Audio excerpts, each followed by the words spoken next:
Hey guys, welcome back to my channel. For today's video, I wanted to do just a little sort of like breakdown talk about the Batman and its visual style. Now obviously I'm making this before I've seen the Batman, so I could be completely wrong, and these are just sort of like initial thoughts. I have done another video where I did a breakdown of one of the Batman trailers, so I will link that. Before I start, if you're not subscribed, I'd really love it if you could subscribe to my channel.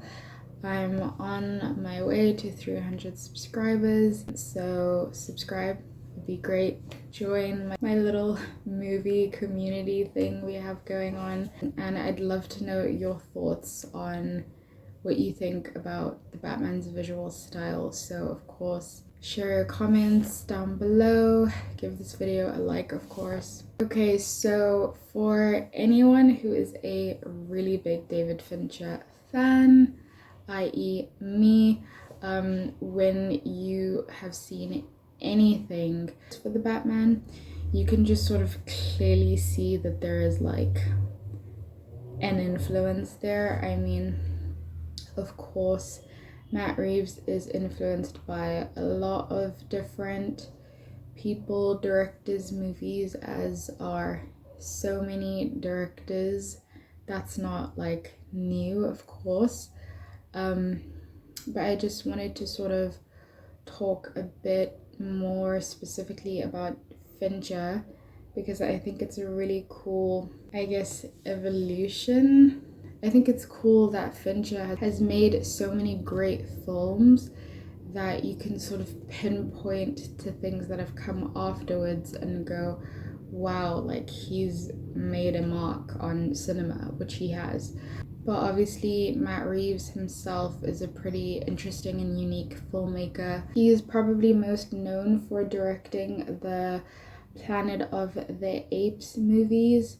He directed the original Cloverfield movie, which is a very, very good found footage horror film. He also directed Let Me In, the Swedish Let the Right One In remake, which I remember seeing that quite a while ago, so I can't really speak on whether the movie is good, but I do remember it having a very interesting sort of style. If you've seen War for the Planet of the Apes, that is a really, really stunning film. It is so gorgeous in the way that it's shot, and already there we can see Matt developing his own sort of unique visual style. However, with the Batman and it being set in Gotham, which is sort of like its own sort of urban city, almost like synonymous with like New York,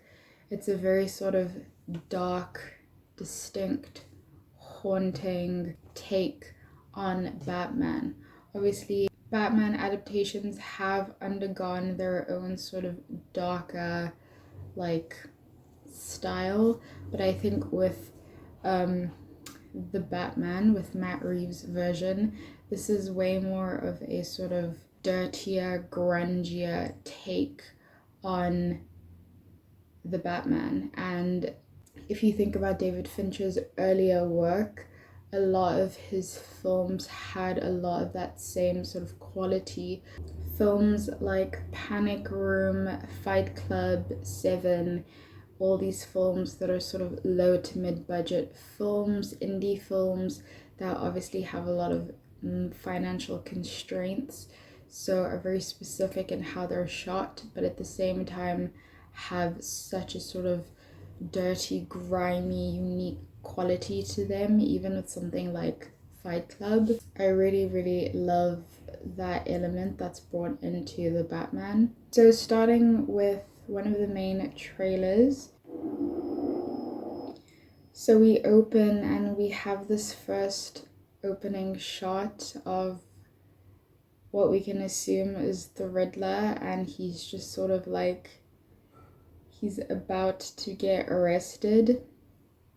but at the same time he's not like running away, like he knows he's going to get arrested, which is something that we should be concerned about, because if he's sort of freely opening himself up to the police and he knows he's going to get arrested, he knows that the Batman's going to come looking for him, as we eventually do see later on in the trailer, that obviously should make us think that this is all part of his plan. And this opening shot is just not to keep, none of this is supposed to be like, oh, the Batman is just like a ripoff of David Fincher's work, Matt Reeves is so unoriginal. No, it's not like that at all. Matt Reeves obviously is doing a lot of his own like great visual style. We obviously, Greg Fraser, an incredible cinematographer who just did like Dune, which is like gorgeous, is the cinematographer for the Batman.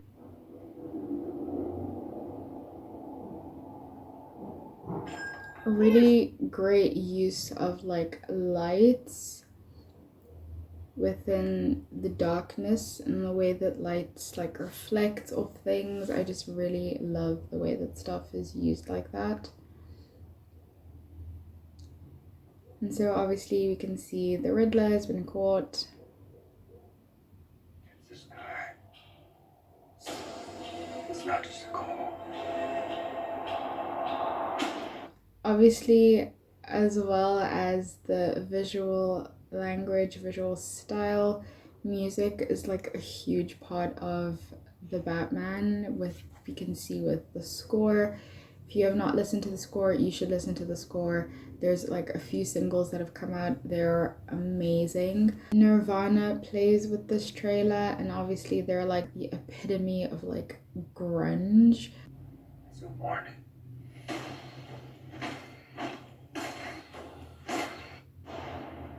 Yeah, like lots of these shots of like darkness and like the shadows, or we're seeing like this wide shot of Batman fighting all these vigilantes and all these criminals with like this backlight, and it's just like these like dark shadows fighting. It's like a really sort of like creepy, haunting energy. There's like these thematic similarities that I found really interesting, with how the Riddler is clearly sort of planning his arrest for some sort of big thing that's going to happen later on, and obviously he knows that the Batman's going to come to see him, so this is all just part of his plan.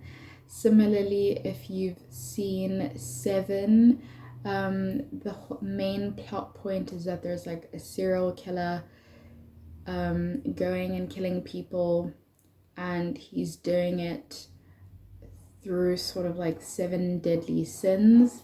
And Kevin Spacey's character, who is like the serial killer, essentially plans all these little things and lays these sort of traps. There's this moment where he comes into the police station and sort of offers himself up as the killer and gets arrested, and eventually you find out that obviously this is like his plan all along. So I really like that sort of similar thread. It's really, really cool, and the way that Matt Reeves is able to direct this and give all of these sort of visual clues. We see images of the Riddler and his victims, and we see the shot of this person, his victim, covered up in tape with "No More Lies," I guess in blood, written on his face. And similarly in Seven, the serial killer would leave these sort of clues and these sort of words where he would write things in blood to sort of lead the detectives onto the next thing, because he was basically putting out these clues, giving them a little bit of like a hunt. so that they could figure out what was going on. And I just really love how these two films connect in that way. Obviously, it's not like a new concept, but I think I love the obvious influence between the two. Down to even like we see these clues that the Riddler lays out, and it even says to the Batman. In 7, the killer would write these sort of little clues, these little riddles, and even eventually, trying to not give too many spoilers, but I would assume that you would have seen the film 7. Eventually they have like phone communication in that film. So I just really love how those sort of little elements have been sort of placed in the Batman. It really gives it a more grounded, realistic feel to the whole film. It's like incredible because we do have the superhero, and as I like move on to the new clip, we do get to see the Batman as a superhero, and even in the trailer, like we see him fly around and do all these like heroic things, but there is that juxtaposition between what is heroic and what is just almost sort of psychotic, deranged. I'm literally, he goes, I'm vengeance. Like he is on a tirade to enact his revenge. And I just love that idea of the Batman towing that line between hero and villain. It's very, very interesting. Something else that's really cool is the way that sequence with Penguin being chased by the Batman is shot. This chase sequence between Penguin and the Batman reminds me so much of the chase sequence in The Girl with the Dragon Tattoo. To me personally, as someone who really loves that adaptation of the book and Rooney Mara's Lisbeth Salander, I really see a lot of similarities between Catwoman's Selena Kyle and Rooney's Lisbeth Salander, even in the way that Catwoman's leather suit is. It reminds me a lot of the leather pieces that Rooney wore in The Girl with the Dragon Tattoo, and a lot of that film as well definitely has a sort of grimy, grungy darkness to it, especially with the way that all of Lisbeth's scenes are shot, and her where she lives and her whole like environment because of like who she is. If you've seen that film, if you remember how Lisbeth chases, spoiler alert, Martin the killer down like a bridge, and then eventually his car crashes, and as she's getting out to go and finish the job and kill him, his car just sort of bursts into flames, and we get this really gorgeous shot of the car in flames, and then her face lit by that fire. And as she's walking to him, we get this incredible shot of like her silhouette, the gun, and then we get that great moment where she cocks her gun, and it's just like the way that that's shot, her back silhouette, like everything lit by the fire is really gorgeous. And similarly in this scene with Penguin, when we get to the end of the trailer, when Penguin, his car is turned upside down just like in The Girl with the Dragon Tattoo, and he's looking out and he sees the Batman walk towards him, we get this gorgeous, beautiful shot of the Batman walking. Again, his silhouette shot with the fire behind him. Just incredible, amazing.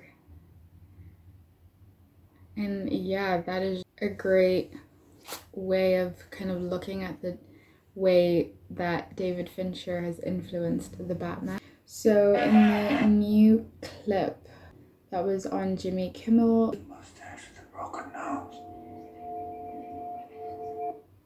so we have the Batman talking to Lieutenant Gordon, played by Jeffrey Wright. Kinsey Narcotics. He's one of the guys that got into it with the iceberg one. And Robert Pattinson's voice is like so good already, but we just get like these really intense sort of close-up shots of the two of them speaking. Mount. He's saying Kinsey will nights with a penguin. And just that turn and the way that the Batman turns with these eyes, and you can see like his eyes have been like blacked out with some sort of makeup, and it's just sort of like, even the way that the scene plays out, it's very sort of like patient and it takes its time, and we're just sort of like, what is going on? And that shot of the cops, so good. And you don't really know like what's going on, like he's probably a bad guy. And then we see the Batman hit Gordon, and obviously this is like to make him look really bad. This shot of Batman leaving via the stairs, but like going up, and it's like this, just a great POV. It is so cool. It's like one of my favorite shots from the trailer, and to see it like in full, and then you just see like the light flickering, all these gunshots, and they're like flickering off the suit. It's very cool, it's just such an incredible shot, and it just goes to show you how much Matt Reeves has like thought out every little inch of this film. Like everything is so well crafted.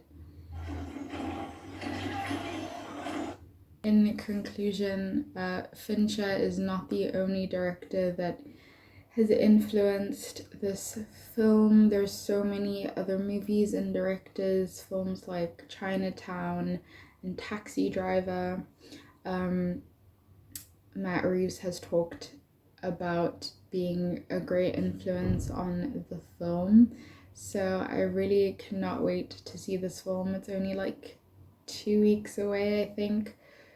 I'm so excited, and I think it's just really fun to like pick apart little things, pick apart little clues visually, thematically, or even with like the characters. All of it is just like so fun, and I cannot wait to talk more about the film when it comes out. So yeah, that was my little talk on Batman's visual style and how it's influenced by the work of David Fincher.